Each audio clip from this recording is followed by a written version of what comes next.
এই ঈদ যাত্রার সাথে যুক্ত যে সমস্ত প্রতিষ্ঠান আছেন, সংস্থা আছেন এবং শ্রমিক সংগঠন, বাস মালিক সংগঠন, লঞ্চ মালিক সংগঠন সহ পরিবহনের সাথে যারা যুক্ত আছেন তাদের সাথে আমাদের নিয়মিতভাবে মত বিনিময় হচ্ছে, করণীয় নির্ধারণ করবার জন্য আলোচনা পর্যালোচনা হচ্ছে। তারই অংশ হিসাবে আজকের এই মিটিংটা ছিল। এর আগেও আমরা অনেকগুলি মিটিং করেছি। আজকে বড় পরিসরে করা হয়েছে এবং সবার মতামতের ভিত্তিতে বেশ কিছু গুরুত্বপূর্ণ সিদ্ধান্ত নেওয়া হয়েছে। আমরা মনে করছি সেই সিদ্ধান্তগুলি কার্যকর করতে সব বিভাগ অঙ্গীকার করেছে। আগের যে কোনো সময়ের চেয়ে বেশি তৎপর থাকবে সেই প্রস্তুতিও তারা গ্রহণ করেছে এবং আমরা মনে করছি একটা স্বস্তির ঈদযাত্রা নিশ্চিত করবার জন্য যার যার অবস্থান থেকে যে দায়িত্ব আছে তা পালন করতে সবাই সক্ষম হবে এই প্রত্যাশা আমরা রাখছি। আর মানুষ একটা স্বস্তির ঈদযাত্রা, নিরাপদ ঈদযাত্রা পেতে যাচ্ছে বিদায় আমরা নিশ্চিত করছি। মনে রাখা দরকার 2 থেকে 3 দিনের মধ্যে 1.5 কোটির মতো লোক ঢাকার থেকে ঢাকার বাইরে যাবে। এটা একটা বড় চ্যালেঞ্জ। পৃথিবীতে অন্য কোনো শহরে এভাবে সীমিত সময়ের মধ্যে, নির্দিষ্ট সময়ের মধ্যে এত লোক ডিপার্চার হয়, মানে ঢাকা শহরের বাইরে ডিপার্চার হয়, এর কোনো মানে আমার জানা নেই। তবে ঢাকাকে এই চ্যালেঞ্জ সবসময় ফেস করতে হয়েছে। অতীতে মানে গতবার মোটামুটি ভালোভাবেই সেটা সফল হয়েছে। এবার আরও ভালোভাবে করতে আমরা সক্ষম হব বিধায় মনে করছি এবং সেই প্রস্তুতি আমরা ইতিমধ্যে গ্রহণ করেছি।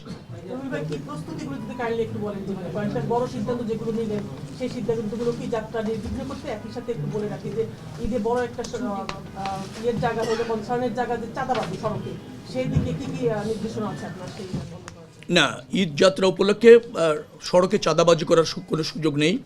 আইন শৃঙ্খলা রক্ষাকারী বাহিনী, পরিবহন সেক্টরে যারা জড়িত সবাই তৎপর আছে। আমাদের মন্ত্রণালয় থেকে যারা এখানে মনিটরিং করার দরকার সেটা আছে, মোবাইল কোর্ট আছে, হাইওয়ে পুলিশ তৎপর আছে, স্থানীয় প্রশাসন মানে রাস্তাগুলি যে সমস্ত থানা জেলার অধীনে তারাও সক্রিয় আছে এবং মালিক সমিতি আমি আগেই বললাম যে যারা আছেন পরিবহন শ্রমিক নেতারা যারা আছেন তারাও এ ব্যাপারে তৎপর আছেন। তারা বিরত থাকছেন আমি তা বলছি না, তৎপর আছেন বলছি। মানে তারাও নিজেরা দায়িত্ব নিয়েছেন কোনো অবস্থাতে কোনো ধরনের অনৈতিক সুবিধা ঈদযাত্রাকে কেন্দ্র করে গড়ে ওঠার সুযোগ নেই।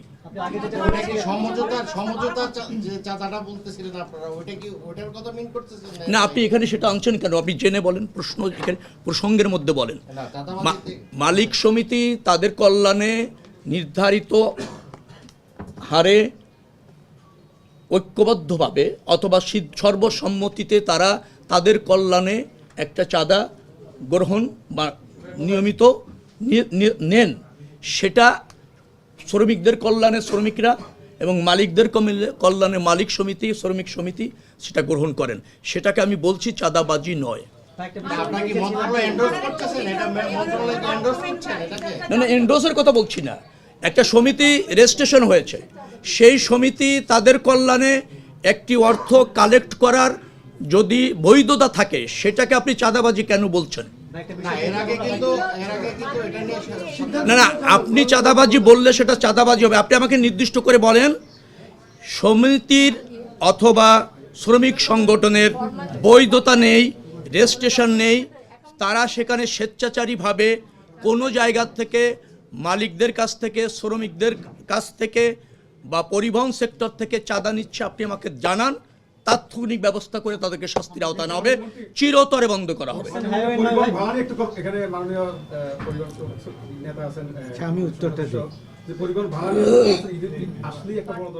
সুযোগ নেই, বাড়তি ভাড়া নেওয়ার কোনো সুযোগ নেই।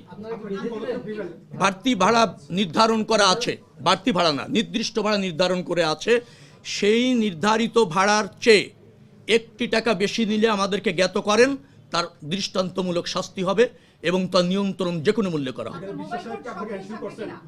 হ্যাঁ করেছেন, মিটিংয়ে ছিলেন, এনশিওর করেছেন বিধায় তো পাশে রেখে বলছি, দূরে রেখে বলছি না তো। কিন্তু আপনার এসি বাসগুলোর ক্ষেত্রে তো কোনো মানে ভাড়ার মানে নির্ধারিত হার নির্ধারণ করেনি সরকার থেকে। সেইখানে যে ভাড়াগুলো ধরেন 1200 টাকা ছিল সেটা ডাবল হয়ে যাচ্ছে, অনেক বেশি না যাচ্ছে বলছে। আপনি দেখেন নির্ধারণের ভাড়া বেশি নিচ্ছে কিনা, আপনি দৃষ্টান্ত দেন কোন বাসে নিচ্ছে। এসি বাসের মালিকরা এখানে বসে আছে, ওই মালিক সমিতির লোকরা বসে আছে। আপনি নির্দিষ্ট করে বলেন কোন কোন পরিবহন, প্লিজ, কোন পরিবহন, এখানে মালিকরা আছে, প্লিজ প্লিজ ভালোভাবে বলবেন, আমার কথা শুনুন আগে। এখানে কোন পরিবহন এসি বাসের ভাড়া যা নির্ধারণ করা আছে তার চেয়ে বেশি নিয়েছে আপনি আমাকে অবগত ভাড়া করেন? নির্ধারণ নাই, এসি বাসের ইচ্ছা মতো ভাড়া, এটা আপনাকে না, এসি কোনো বাসই ইচ্ছা মতো ভাড়া নেওয়ার কোনো সুযোগ নেই। নির্ধারিত বলেন নেয়, কিন্তু নির্ধারিতটা অ্যাপ্রুভ কিনা সেটা প্রশ্ন করতে পারেন। নির্ধারিত ভাড়া নেয়, ইচ্ছা মতো নিতে পারে না কোনো ভাড়া। আপনি কি কমিটমেন্ট করছেন যে যদি কেউ বেশি ভাড়া নেয় সেই কোম্পানির বিরুদ্ধে আপনি আসলে দৃষ্টান্তমূলক ব্যবস্থা আসলে না, সত্যিকারে নিব, এবং সেটা আপনারা দেখতে পাবেন। তার রুট, যদি কোনো ভাড়া দেয় তার রুট পারমিট ক্যান্সেল করা হবে, তার রুট পারমিট থাকবে না, এবং ওই ভাড়া নিতে গিয়ে যদি ফৌজদারি অপরাধ ঘটে থাকে তাকে শাস্তির আওতায় আসতে হবে। আরেকটা বিষয়, এবার আপনারা ছুটি একটু বেশি হয়েছে, কিন্তু চন্দ্রায় প্রত্যেকবারই হটস্পট হয়, সে জায়গায় আপনারা বলেন যে গার্মেন্টস যারা কর্মী মানে মালিক আছে তারা ছুটি দিবে, দিন শেষে এটার মানে ওই কমিটমেন্ট রাখে না, দিন শেষে গিয়ে চন্দ্রাতে গিয়ে একটা মানে ব্যাপক জ্যাম হয় এবং আপনাদের পুরো ব্যবস্থাপনায় কলাপস করে, সেই জায়গাটাই কি করবেন এবার? তো আপনারা আমাদের ব্যবস্থা আলাদা ভালো হবে। বিআরটিসি থেকে আলাদা বাস ওখানে প্রস্তুত রাখা হবে, সেটা আমরা অঙ্গীকার করেছি, এবং বিআরটিসির চেয়ারম্যান এখানে আছেন, তিনি সেটা নিশ্চিত করেছেন।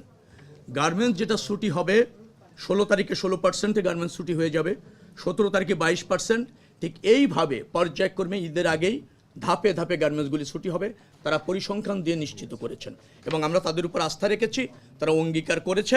আর এর কোনো ব্যত্যয় আশা করছি ঘটবে না, ঘটলে সেখানে তাৎক্ষণিকভাবে যানজটমুক্তভাবে পরিবহনগুলি এবং যাত্রীরা যাতে গন্তব্যে পৌঁছাতে পারে, যখন যে ব্যবস্থার প্রয়োজন হবে তা নিশ্চিত করবার জন্য আমাদের সব ডিপার্টমেন্ট, সব সংস্থা প্রস্তুত আছে। পরিস্থিতি বুঝে যে কোনো ব্যবস্থা নেওয়া হবে, উদ্বুদ্ধ পরিস্থিতি থাকে। আমরা লিখিত করে দিচ্ছি, 28টার মতো সিদ্ধান্ত আছে। 28টা সিদ্ধান্ত আমি বলতে পারবো না, না আপনি মোটেই চারটা বলেন, সব কপি দিয়ে দেবো, কপি নিয়ে যাবেন। যেমন আপনি ধরেন হাইওয়ের উপর অস্থায়ী দোকান, বাজার, যত্রতত্র পার্কিং, ব্যাটারি চালিত গাড়ি এসে 4 লেনের রাস্তাকে অনেক সময় দেখা গেল 1 লেন ব্যবহার উপযোগী করছে, আর 3 লেন অকুপাই হয়ে গেছে। 2 লেনের রাস্তা 1 লেন অকুপাই হয়ে গিয়েছে, আরেক লাইন দিয়ে মোটামুটি যানবাহন চলতে পারছে, সেই সুযোগ থাকবে না। হাইওয়ে পুলিশ এটা নিশ্চিত করবে, স্থানীয় প্রশাসনের সহযোগিতা এটা নিশ্চিত করবে। প্রয়োজনে ওখানে জনপ্রতিনিধির ব্যবহার করা হবে যদি ওই ধরনের পরিস্থিতির উদ্ভব হয়। তারপর আমাদের রয়েছে ফিটনেস বিহীন গাড়ি, যেগুলি আপনার অল্প সময়ের মধ্যে মেরামত করে, যাত্রী প্রচুর চাপ থাকে বিধায় রাস্তায় তারা চলে আসতে পারছে, সেটা আপনার এই সমস্ত ওয়ার্কশপে নজরদারি করা হবে। ফিটনেসবিহীন গাড়ি কোনো অবস্থাতে রাস্তার উপর উঠতে পারবে না, এটা নিশ্চিত করা হয়েছে। প্রয়োজনীয় মেরামত, ওই যে অল্প সময়ের মেরামতটা আমরা বন্ধ করেছি, যাতে অল্প মেরামত করেই সে চলে যাচ্ছে, কিন্তু রাস্তাতে গাড়িটা মানে অকেজো হয়ে যাচ্ছে, বিকল হয়ে যাচ্ছে, সেই ধরনের গাড়ি যাতে রাস্তায় যেতে না পারে। আরেকটা হচ্ছে যে আমাদের সেতু বিভাগ এবং সড়ক বিভাগ, তার কিছু গুরুত্বপূর্ণ কাজ ইতিমধ্যে চলমান আছে, সেই কাজগুলি যাতে কোনো রকমের মালামাল ইকুইপমেন্টস রাস্তার উপর না থাকে, লেনগুলি যাতে সচল থাকে, সেটা দ্রুততম সময়ের মধ্যে কিছু মেরামত করে যান চলাচলের উপযোগী করা হয়েছে। কিছু গুরুত্বপূর্ণ জায়গা আছে, সেই জায়গাগুলিতে ধরেন যাত্রী উঠানামা এরকম হয়, অথবা গাড়ি ব্যাক করে কিন্তু স্টেশনে আসতে পারছে না, মানে বাস স্টপেজে আসতে পারছে না, উত্তরা থেকে আসাকালীন খালি গাড়ি আসছে উত্তরবঙ্গ থেকে, উত্তরা আসলেই যাত্রীরা উঠে যাচ্ছে, সেখানে উঠে পড়ছে, তো সেখানেও আবার যাতে বেশি ভাড়া নিতে না পারে, সেখানেও যাতে পুলিশের একটা নজরদারি থাকে, সেই গাড়িগুলো ওখানে জটলা যাতে তৈরি না করে, তারা যাতে ওখান থেকে প্যাসেঞ্জার নিয়েও চলে যেতে পারে নির্বিঘ্নে এবং জটলা ছাড়া, ভাড়া বৃদ্ধি ছাড়া, সেটাও নিশ্চিত করা হয়েছে, নির্দেশনা দেওয়া হয়েছে। মন্ত্রী, ঈদের 2 দিন আগে এবং ঈদের 2 দিন পরে নিত্যপণ্য ছাড়া সব ধরনের মালামাল বন্ধ থাকে, এইবার কি এই ধরনের কোনো সিদ্ধান্ত নেওয়া হয়েছে? হ্যাঁ হয়েছে, নিত্য প্রয়োজনীয় এবং পচনশীল বস্তু ছাড়া বাস, ট্রাক, লরি যেগুলি আছে সেগুলি চিটাগাং পোর্ট ওদিক থেকে বেশি আসে, সেটা যাতে কম আসে সেটাও নজরদারি করা হবে। এবং চিটাগাং পোর্ট কর্তৃপক্ষ বলা হয়েছে যে নিত্য প্রয়োজনীয় জিনিস এবং পচনশীল বস্তু ছাড়া অন্যান্য জিনিস খুব গুরুত্বপূর্ণ না হলে সেগুলি যাতে বন্দর থেকে খালাস করা হয়।